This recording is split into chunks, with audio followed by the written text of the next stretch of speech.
Anyone harboring the suspicion that President Trump is the biblically foretold Antichrist got further confirmation of their belief yesterday from Pastor Robert Jeffress, an evangelical advisor to the president with an incredibly distorted view of the teachings of Jesus as expressed in the New Testament gospel of love and forgiveness.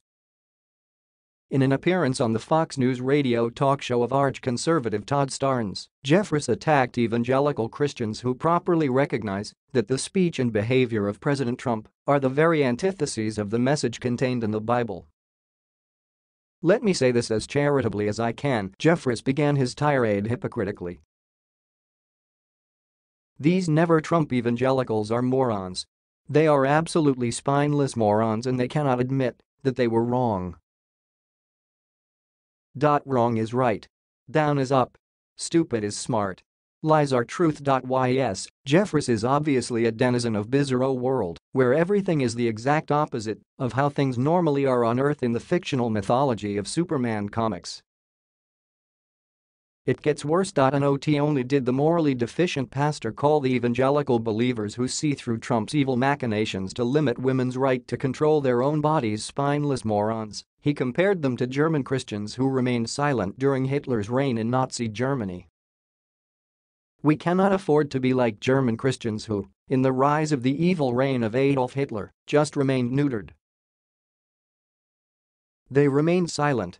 And you saw what happened there," he continued. "I think there's a similar wave of godlessness that is rising in our country right now, and we must push back against that tide," Jeffress told the radio listeners.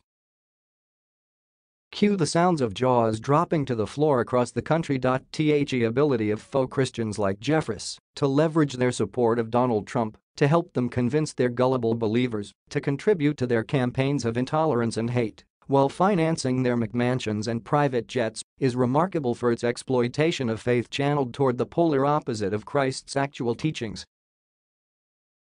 One of the never-Trump evangelicals that this false prophet is likely referring to, the progressive, compassionate, and intelligent John Pavlovitz, posted what serves as a perfect response to Jeffress's political propaganda disguised as a moral screed in one of his Twitter posts. Let's leave you with his more accurate rendering of the essence of biblical messaging to purify your brain after the exposure it's received to the truly distorted and heretical version of Christianity that Jeffress is trying to peddle. It's worth clicking through to the full article that Pavlovitz has written on the subject, but in the meantime, here's a short excerpt that encapsulates the essence of the president who just may be the prophecy